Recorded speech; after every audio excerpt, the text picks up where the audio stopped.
तो आज का टॉपिक रहेगा जंतु कोशिका और पादप कोशिका में अंतर। ठीक है, जंतु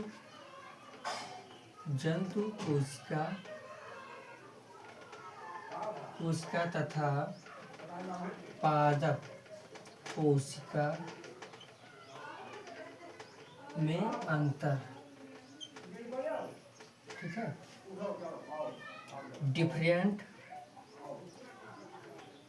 डिफरेंट बिटवीन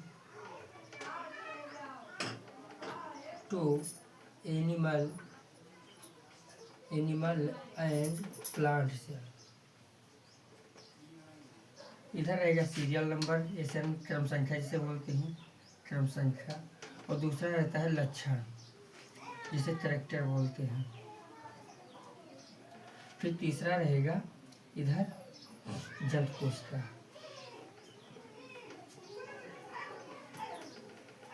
एंड पादप कोशिका। इधर रहेगा पादप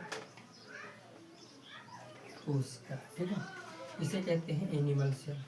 जंतु कोशिका को अंग्रेजी में एनिमल सेल बोलते हैं और पादप कोशिका को प्लांट सेल बोलते हैं, प्लांट सेल। ठीक है, तो पहला रहेगा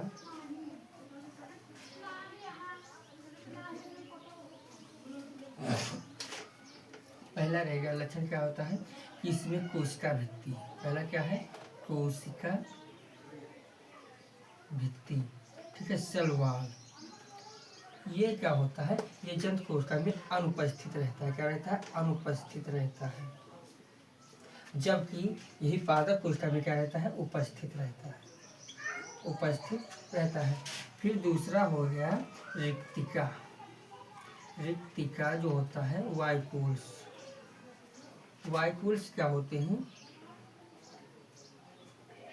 वाइकुल्स जो होते हैं, वाइकुल्स ये भी क्या होते हैं, जंतु कोशिका में अनुपस्थित होते हैं। क्या रहते हैं, अनुपस्थित रहते हैं। जबकि ये पादप कोशिका में भी उपस्थित रहते हैं, उपस्थित रहते हैं। ठीक है,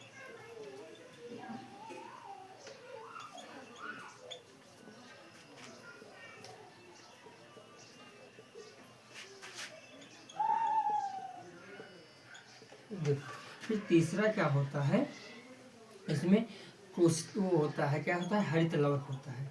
हरित लवक, क्लोरोप्लास्ट। क्लोरोप्लास्ट यह क्या होता है, ये जंतु कोशिका में क्या होता है, अनुपस्थित रहता है,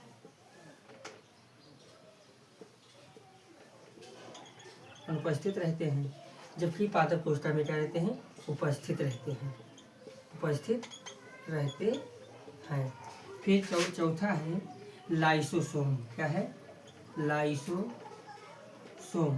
यह क्या होता है, यह जंतु कोशिका में क्या रहता है, उपस्थित रहता है, उपस्थित रहता है। जबकि पादप कोशिका में क्या रहता है, अनुपस्थित रहता है,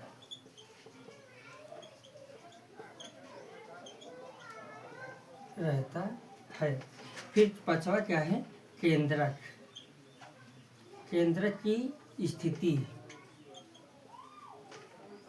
स्थिति क्या होती है, कोशिका के मध्य में होता है, मध्य में होता है। इसमें क्या होता है कि कोशिका की परिधि पर पाया जाता है।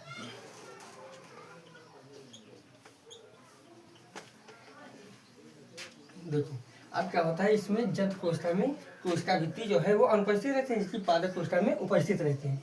फिर रिक्तिकाएं क्या होती हैं, इसमें अनुपस्थित रहते हैं पादप कोशिका में, और जंतु कोशिका में अनुपस्थित रहते हैं, जबकि पादप कोशिका में उपस्थित रहते हैं। फिर तीसरा होता है हरित लवक, जिसे क्लोरोप्लास्ट बोलते हैं। ये जंतु कोशिका में अनुपस्थित रहते हैं और पादप कोशिका में उपस्थित रहते हैं। लाइसोसोम है, लाइसोसोम जंतु कोशिका में उपस्थित रहता है, जबकि पादप कोशिका में अनुपस्थित रहते हैं।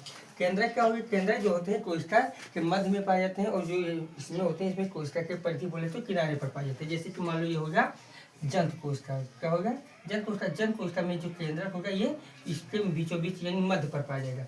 और जो पादप कोष्ठा होते हैं, पादप कोष्ठा में जो केंद्रक होते हैं वो यहाँ पर परिधि पर पाए जाते हैं। इस प्रकार से जन कोष्ठा और पादप कोष्ठा में अंतर रहा।